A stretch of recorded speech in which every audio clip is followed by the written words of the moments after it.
Hey everyone, we just got back from the Superman premiere and here's my review.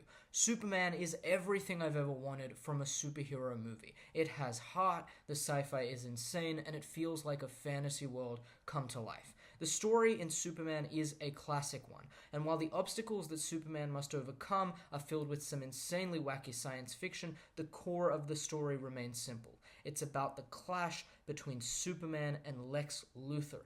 The film opens with a series of moments from Superman's life, scenes at the Fortress of Solitude, moments at the Daily Planet, and they establish Superman's heritage really well. The choice to ground the film in Superman's relationship with his parents and with Lois Lane is a clever one, because it's introduced early enough that it works when he uses their advice to complete his arc by the end.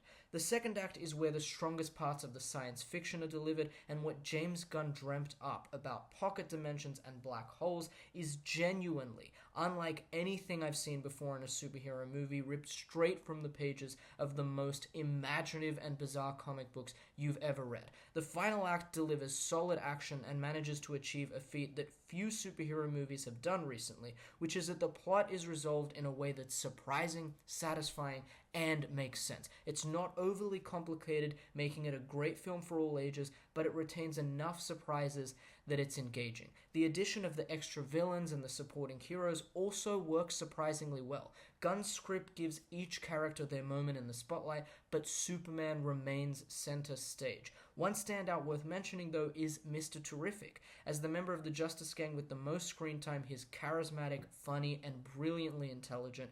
Anytime he shows up, he grounds the scene with this feeling of capability, assuredness, and wit, and his role highlights the power of adding interesting characters to elevate the story. One final thing I love about the tone that Gunn crafts is that it feels nearly episodic in nature. The film is spread out over the course of a few days, and as we jump from scene to scene, it feels like we're turning pages from one issue of a comic book to the next, and it's the pacing and editing that makes it feel different. There are beats in between major scenes where night turns to day, and suddenly it feels like a new issue is beginning, where we move from explosive battles in Metropolis to extended dialogue scenes with Lois, and then back to check in on the Justice Gang. In particular, it's the quiet moments, like a nighttime ride that Lois and Clark take back to the Kent farm, where the movie slows down to stop and let you breathe in the nuances and shades of every part of this lived-in universe.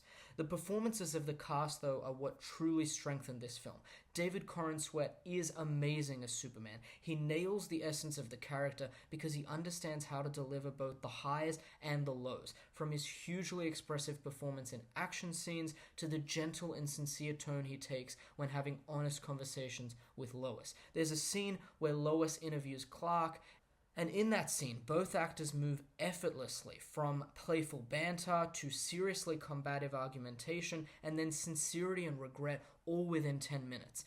Rachel Brosnahan and David Corenswet embody every nuance of Lois Lane and Superman's unique and special relationship. And Nicholas Hoult still manages to be a standout. His Lex Luthor isn't just menacing. He's filled with vitriolic hatred, seething with rage to the point that it vibrates through his physical being. He's snarky, unrepentant, and frustratingly skilled at manipulation. The film is also visually dynamic. Henry Braham's cinematography is sharp and has a sleek, modern look, combined with hugely inventive angles for Superman's flying and fight scenes, while the more intimate moments are marked by low, soft-key lighting, and the scenes in the Art Deco Daily Planet are filled with bright gold and warm tones. Thematically, Gunn's script provides political overtones that mirror real-world conflict, but they also combine them with the unique politics of a world with metahumans. Discussions of inner circles of high-ranking US officials offer interesting debate around the ethics of controlling superheroes. And the political manipulation that Lex Luthor uses against Superman is hugely relevant in the context of the disinformation onslaught we face in the political landscape today. Gunn's script is sharp, clever, but ultimately doesn't delve deeper than it needs to. This is a classic story that focuses on the rivalry between Luthor and Superman. The message of this film is a straightforward but important one. Your actions make you who you are. For a character that's been defined by various moral ideologies over the decades, this clear and simple message is a strong one. Clark Kent is defined by the decision he makes every day to wake up and use his powers for good, not because anyone asked him to, but because he believes it's the right thing to do. For a film originally titled Superman Legacy, the script does an excellent job of drawing a character arc for Superman that forces him to reckon with his heritage in a way that fully forms his moral compass for good. Superman is a brilliant superhero film. The characters are relatable and played to perfection. It has massive action while still being family friendly. The DCU is here and it's incredible. If you've seen the film, let us know what you thought down below, and remember to subscribe to Screen Brief for more movie news, because tomorrow we're posting the first fan reactions from the premiere, so we'll see you in the next video.